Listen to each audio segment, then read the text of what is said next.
I need to cut my beard. Every time I move, it touches the pop filter, and it's driving me a little insane. That's real. Just a lot of. I need to shave like the rest of my face. I'm getting a little bit too neck beardy for my liking. That's fair. But I'm growing out the chin hair. I'm trying to get one of your things. Yeah, the goatee. A flavor saver. Oh yeah. A true flavor saver. Yeah, at this point it is. This is a good cold open. Yeah. This is a really good cold open. Hello, everybody. Hello, Maddies and Daddies. Welcome. I don't know why I said that. I don't know why you said that either. It was kind of strange. It rhymes. It did in fact rhyme. And Maddie will listen to this. Welcome. Yeah, Maddie will listen to this. Hi, Maddie. Hi, Maddie. Maddie's a friend of ours.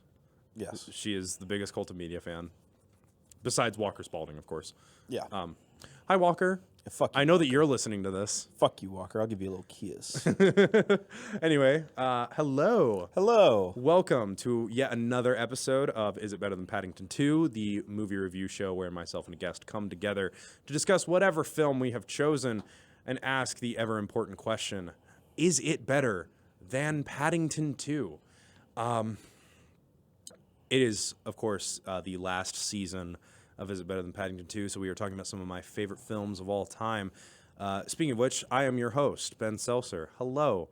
And I'm joined today, yet again, by my good friend. Would you like to introduce yourself? I am Riley Justin Pataki Needham. That is Riley Justin Pataki Needham. Your local fake wizard. You're a real wizard. Sure. Your favorite big little guy. Yep. Your Huckleberry. Executive Director of Cult of Media. That one is an actual title. Co-creator of 6663 WZRD, The Wizard. One of my greatest creative partners and inspirations Moi. In this world. You too, buddy.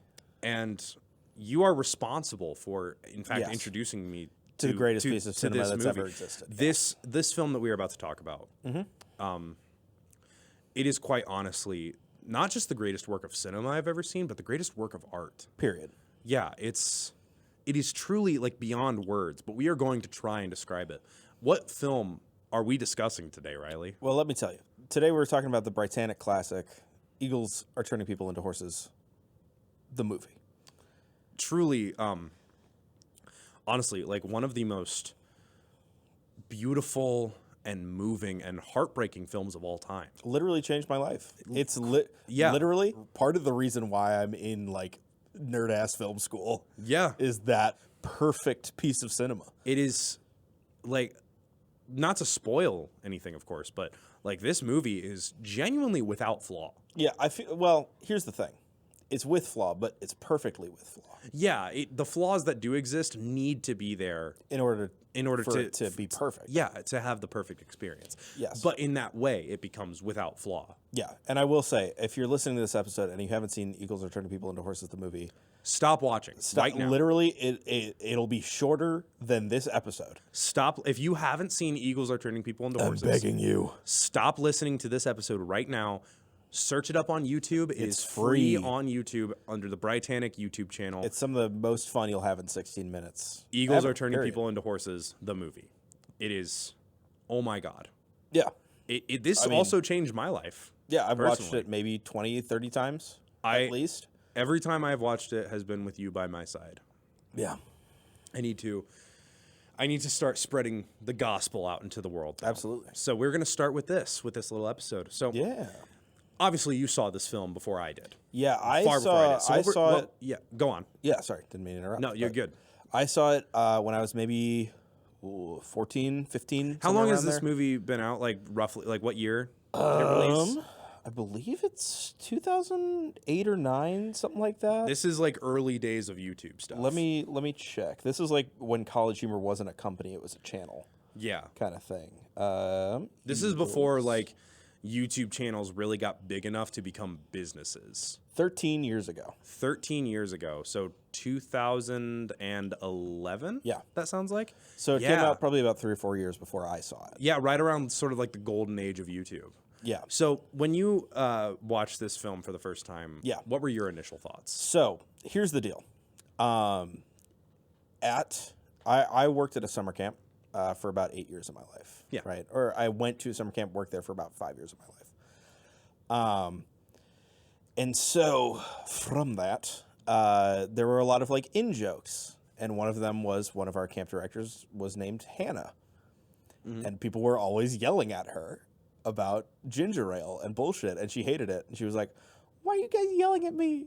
And then the next year I was staff, right? And so I think it was literally one of my good friends now, my buddy Richard, who like I lived with, and like we've known each other for 7 years. Yeah. Now, was made a reference to this, and I didn't get it, and he's like, "You've never seen this?" I'm like, "No, dude, I'm 15." He was like, "Well, let me show you." And so I think it was outside in the Lakeview fire ring. That'll mean nothing to anyone except me. That's okay. That I watched this first on my friend's iPhone with like middle of the boonies Wisconsin buffering speed at like 240p. Nice. And it was like truly a transformative experience. And there were like 5 other kids like huddled around this dude's phone because we weren't allowed to have phones. Just like Entranced. so absorbed, and like I kept thinking it was over, and I was like, "Oh!" It just and then it keeps keeps coming. getting better. The first time I watched this film was with you. Yes. It was actually, I believe, it was the first night that we ever hung out outside of like class Yeah, or probably. or Colt. It was post a Cult of Media meeting, I believe. Yeah, back when they were still on Fridays, probably. Back in the day when we didn't have a whole lot of members, so I was like one of 3 people there. Yeah, I we think didn't have a whole lot of shit to do. Yeah, and you said like I think you said something along the lines of like you messaged me and were like, "Hey, I think we might be booling at my place after this. You wanna swing by?" And I was like, I got Fuck nothing it. better to do, and I need to make more friends. So sure, why not?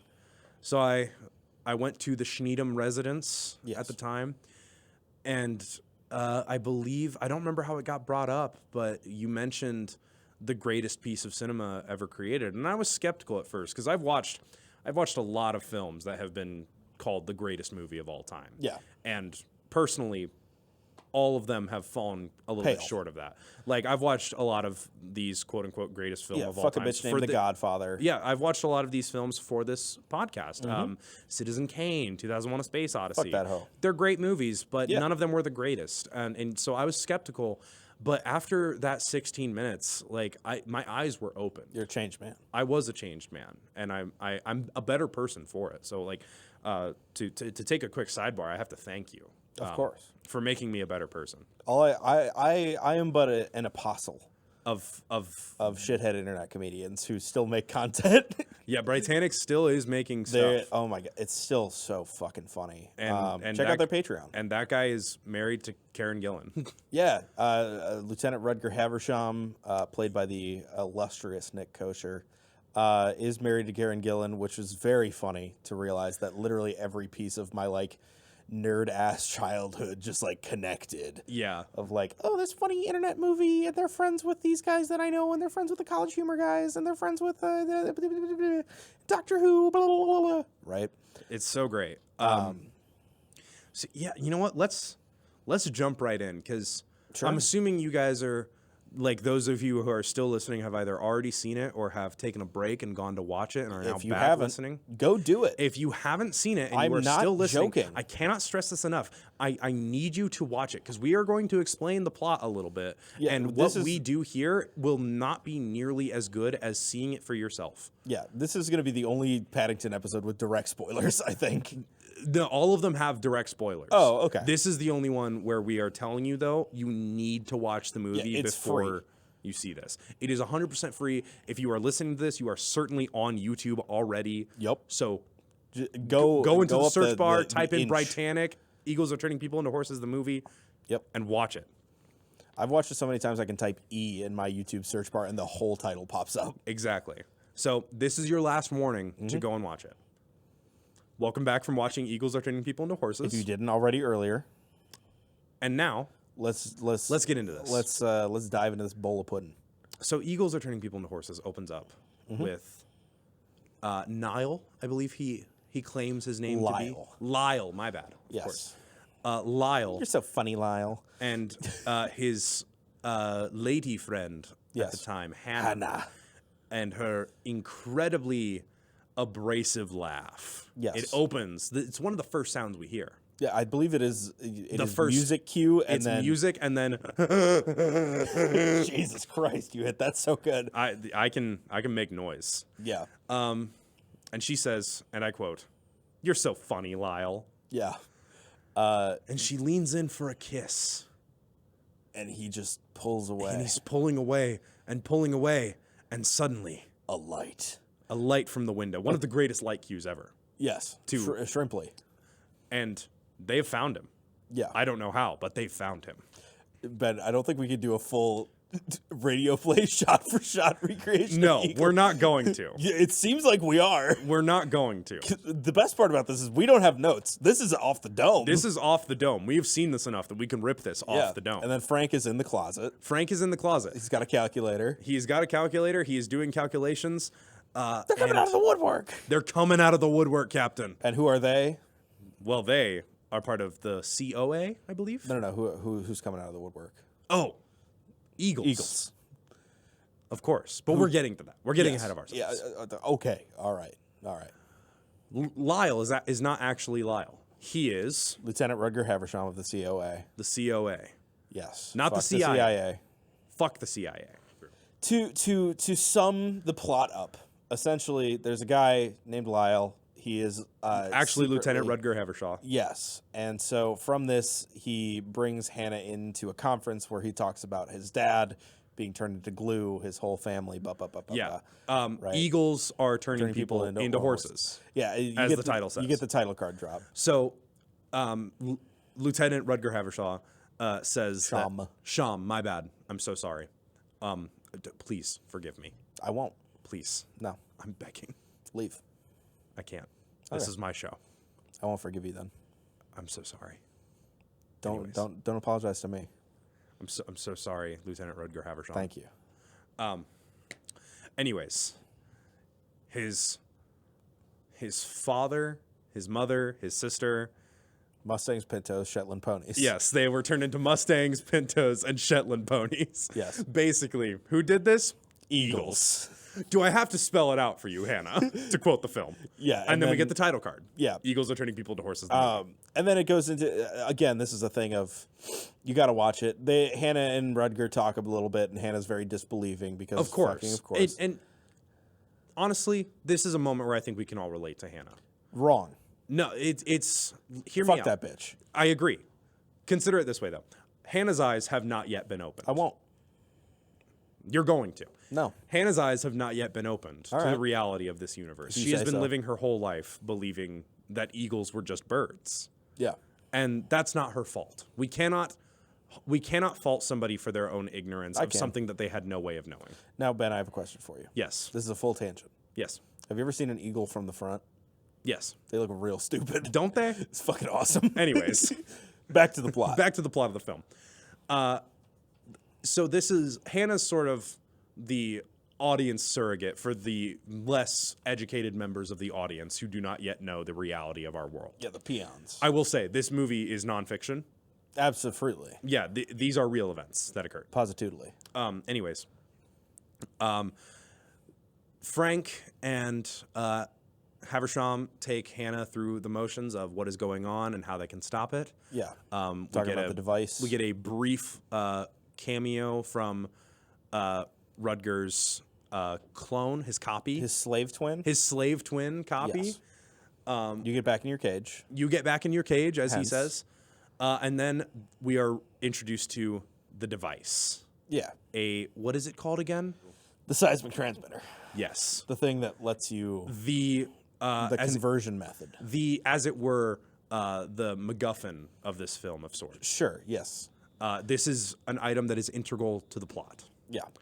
It is a device that whenever somebody is hit with branding paint, They've reverse engineered the mechanism for turning people or things apparently into horses. they have managed to recreate the Eagles technology Yeah. in order to fight back against them. Yes. So the seismic transmitter, when somebody nearby is hit with the special branding paint, and the transmitter is activated, it will turn them into a horse. Yeah. And then there's just a badass montage. You got to watch it. It's very funny. Very good. It's of them. It's a training montage of sorts, a preparation montage. In the words of Lieutenant Haversham, let's turn a bird into a horse. Yes, I believe one of the is greatest catalyst. lines. One of the greatest lines in history. I mean, dude. It's up there with lines like, "Frankly, my dear, I don't give a damn." Yeah. And Luke, I am your father. That's not the actual line, but you get the point. Yeah. It's not only up there, but it's above those in terms of iconic cinema lines. Dude, let's turn a bird into a horse? Let's turn a bird into a horse. Yeah, you fucking... If that doesn't get you hyped as fuck, I don't know what will. You're wrong. Shrimply, you are wrong. Anyway, we get the montage. Yeah, and then it's badass. It's time. Almost. It's almost time. Yes, they have their trap set. The whole Lieutenant onus, Rudger tells Hannah to flee. Yeah, because she must run away. There's a whole thing about... He delivers the greatest film monologue of all time. Again, yet another line. My only problem with this monologue, I only have one, is that it is too long for me to use at auditions. Shorten it. I've tried. The thing is, you can't shorten it. You can't. It needs the impact. You need the whole thing. Yeah. Like it is like so much greater than the sum of its parts. Yeah, absolutely. You can't just like clip it up and make it the same. We can't even describe it. It's exactly. You have to have seen the movie. You have to have fucking seen it. And in this monologue, he implies that this whole situation might be a facade. Is a facade to get rid of Hannah because, quote, "You have such an annoying laugh. My God, woman." You sound like a dying whale with throat cancer. I believe is the next line. I believe is the exact words of Mr. Rudger Haversham. Yes. So she gets pissed. Understandably so. She believes that she has just been lied to horribly. Yeah. But then, through the front door of the house. Back door. The back door of the house. Frank is trying to notify them that he's in the building, and then Frank tragically gets fucking shot. Frank gets shot, I believe, in the liver. Liver or kidney?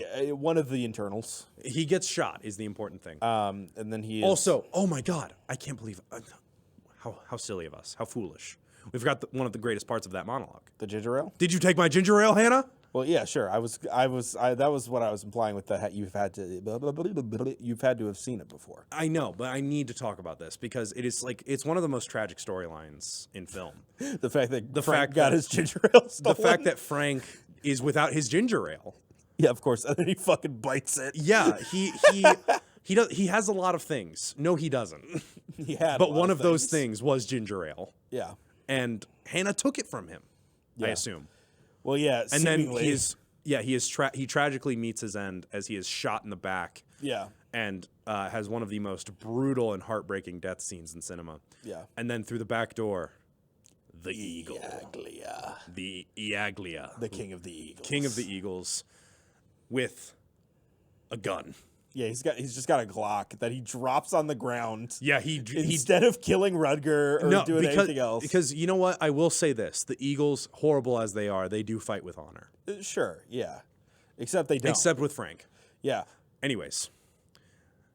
Yeah, so appears. And a brilliantly choreographed fight Yeah. Between Lieutenant Haversham and Iaglia occurs. In which Rudger Hannah gets disarmed. Yeah, he is trying to hit Iaglia with the branding paint so that Hannah can activate the seismic transmitter. But tragedy occurs. It breaks. Well, no. First, he is disarmed of his paintbrush. He is disarmed of his paintbrush. Then Hannah breaks the seismic transmitter because it is a calculator taped onto a box.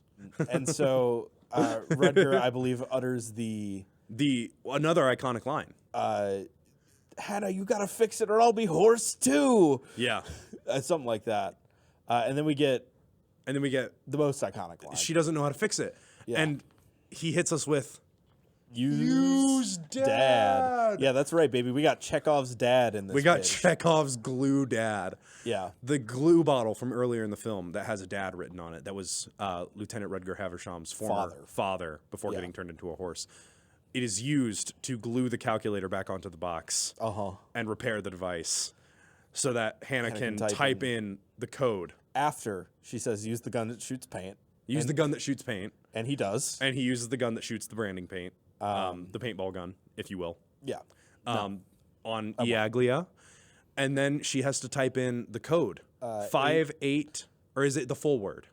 I think it is 5138008. It would be 5318008. Yeah, it's Which, since the boobies. calculator is upside down, it spells boobies. Funny, haha. Really funny joke. One of the funniest jokes ever. I laughed for hours. Uh-huh. Yeah.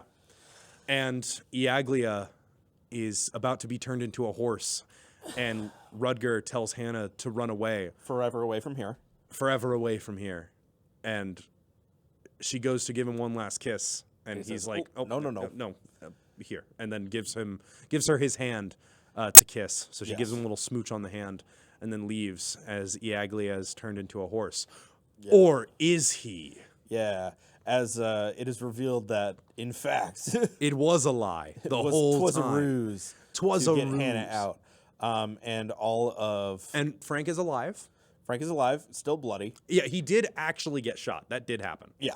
Funny. In media res, And got capped. they had another friend who was in the eagle costume as Iaglia, and Lyle's actual twin, who didn't like being his slave anymore. And they tell him, next time this happens, you're gonna break up with the girl like a real man instead Honestly, of this. painfully. Yeah, and then their friend goes to take Frank to the hospital. Kidney. Bullet out of his kidney again. Yeah, to That's get the the bullet line. out of his kidney, of course. Again. Yes, this has happened several times. Yes.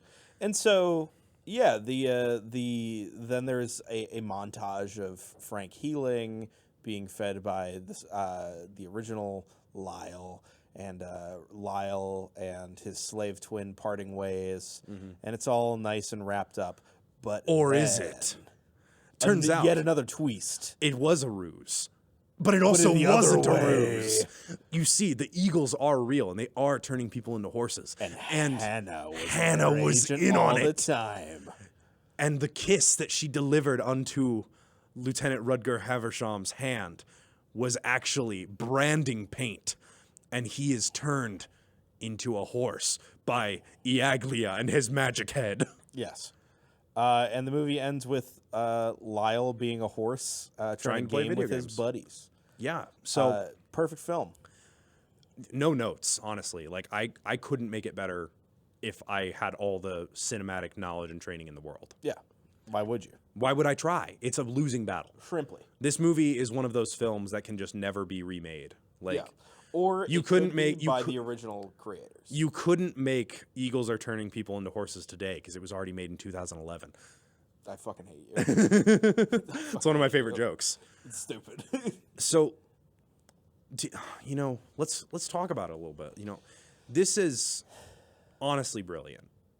Yeah, I mean, like Honestly, truly. to get to the root of it, this is a student film made by some funny guys who know how to write a good script. Yeah, they have like just this incredible understanding of comedy and comedic writing, for that matter, and It's such a specific sense. Also, like, if you watch the rest of kind of the Britannic catalog over the years, it is such a specific brand of humor that these two write together, Brian and Nick. And it's so wonderful. It's so charming. it's so like, it's something that you could. It's like a kind of humor that you can only capture with two friends with the same buddies. sense of humor. yeah, two dipshit idiots who love just doing whatever. Yeah.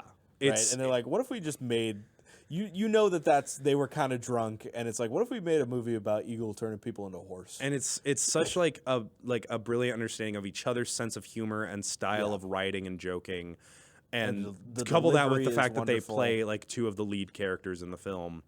Like, with them being in those roles, they have such an understanding of the script that like it is performed they so don't, expertly. actually. What do you mean? Brian is the guy in the Iaglia suit. Oh, my bad. Yeah, he's not Frank. My bad. How could you? I'm sorry. Yeah, I would argue that Iaglia is still a lead. that's very fair. Yeah, he's the main villain. Yeah, True. with his magic head. Yeah, his head magic. Yeah, it's like speaking like totally from the heart. Like this is something along the lines that like I obviously never could have made something to the level of quality that this is, but me and my friends in junior high and high school did stuff exactly like this. Yeah. Like I remember when I was in 8th grade, me and my two buddies, Sebastian and Anthony, if you guys are listening to this, shout out to you guys. We made our own little short, stupid film called Where's Waldo the Movie. Yeah. That was a horror film, Of course. based on Where's Waldo, where Waldo was a serial killer. Because it's got to be I remember saying no we can't to Bob the Builder when I was 5. Literally, I was always different.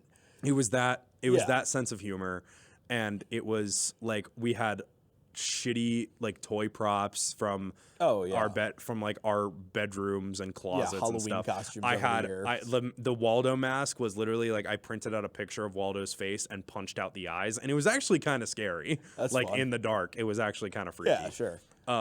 And we just made like a stupid little movie, and it had twists and turns like this. Oh, sure. It doesn't exist anymore, sadly. Very sad. It was never uploaded anywhere, so it's just lost to time. But I still that is a have- very near and dear memory to my heart, and so like I can connect with this film on the level of like I have done this thing. Yeah. I have gotten together with friends and made a stupid movie. Yeah. And And like it's- the best yeah. part is they did this for a project, right? Yeah, they turned this in college. They showed this to a classroom, and Yeah. like it reminds me of like some of the work that I've done here And at that SIU. yeah. Like my fucking 1940s radio drama of Batman. Yeah. Or my fucking future interview with Mark Zuckerberg's clone. Yeah. And No, dude, it's like It's great. It is such a distillation also of like just absurdist humor in the best kind of of course. not early internet, but like golden era internet stuff. It's not. It's like some people hear absurdist humor and they think like LOL so random. That's like this all is it real absurdist humor, where it's like something stupid totally and ridiculous. insane. Yeah, but it's taken 100% seriously. first rule of comedy. There is no like looking at the camera and winking or like he's right or, behind like, me, isn't he? Yeah, there's no like self-referential humor in this at No. all. It's not like no, that's stupid. Of course, like why would like this totally logical thing be the scenario? That's insane. It takes itself completely seriously from the jump and never drops that. But it's also paced incredibly well Oh yeah, like this is paced better than most modern movies. than most I gotta say. like blockbuster films. Yeah. And this was a free independent film released on YouTube. yeah, For As a- free. as a bit. Yeah. Like I cannot stress this enough. If you haven't watched it yet by this point in the episode, Fucking you. stop. Why are you here still? Be better, Be a better person and go watch Eagles Are Turning People into Horses. and then I'll love you forever. I will also our hearts will be connected. Yeah, via an eagle horse matrix. Truly. No better way to say it. Yeah. With that, I'm a Let's- talent with words. let's turn a bird into a horse, as it were, and rate this film. Untouchable. You know, okay, so normally we have a rating system here at Is It Better Than Paddington 2? Not anymore, Where baby. out of 5, we rate a movie out of 5 stars and compare it to Paddington 2's average rating of 4 out of 5 stars. This film cannot be rated on a scale of 5 stars. Yeah, It can only go beyond that. I mean, like truly, simply, It's a masterpiece. it's a masterpiece. It is can't art. be touched. It is art in its truest form. The only way this could ever be remade is if Britannic did it again, Shot but for with like shot, exactly. high end, but with like high end red equipment. cameras. Yeah, yeah. with like high end film equipment on like an actual set Yeah. and stuff. Like that's the only way you could ever remake this film. And I'm sure. Here's the thing. To be completely honest, I'm sure they fucking hate this thing. Maybe. I'm sure it's either like a bit of like, oh man, remember when we did that, or it's the worst memories ever. Mm-hmm. Like especially looking back as like modern creatives now. Yeah, they're still doing stuff. So like, hello Britannic, if you ever hear this, I hope you're listening. probably not, but maybe. We love you. Thank you for doing what you do. You guys do incredible work. Your like podcast is very funny. Your podcast is hilarious. I love it. This is not the piece of work that defines you. However, I do love it, and it has changed my life. It has like inspired me to be more creative with my own work And to be better. Yeah, it has inspired me to like I look at Eagles Are Turning People into Horses, and I see sort of like the goal that I want to reach with my own independent work. Yeah, at least in terms of writing and comedy. Yeah, like I see Eagles Are Turning People into Horses, and I think I want Wizard to be this funny. Yeah, I want my projects to be as loved as this, because it is loved. Oh yeah, Like, it has a huge following. that's the crazy part, is that like it's not just us being stupid and like being like, oh, these college teens really fucking did a bang up job. It's like, no, this bitch has got some views on and it. it is deservedly so. Yeah, like what? It's 1.4 million views. Yeah, it is. It's truly like standing the test of time, and that's why I think that we can't like lock it into a 5-star scale. Yeah, So, with that said, perfect film. this is better than Paddington 2. You're goddamn fucking fuck a bitch named Marmalade. You know On what I mean? God. Fuck a motherfucker named Paddington. Yeah, I'll kick that bear down a stair. I'm saying, if that bear comes at me with branding paint, shot in the kidney. Yeah, Straight up. use the gun that shoots paint. I will use the gun that shoots paint and turn him into a horse. Yeah. So I think it's about time for us to shut the fuck up and stop gushing about this terrible movie that is incredible. Yeah, we got another live stream coming up baby. this Friday at 6:30 at 6:30 p.m. Come watch. Not going to spoil anything. Ben yet. and Adam fight live on camera. Me and typical Is It Better Than Paddington 2 audio engineer and producer Adam Kiefer are going to be discussing some films on Friday. So not going to spoil anything for y'all. Just be sure to tune in Friday at 6:30 on twitch.tv/cultofmedia. Just know it involves men. It does involve men. Two of them at least. Yeah, Sloane's head just did a whip around when I said men. Anyways, I know what you are. yeah, that's going to do us for this episode of Is It Better Than Paddington 2. Happy early April Fools. Yeah. Who loves you, baby? I do. Just remember, if we're kind and polite, the world will be right. Mwah.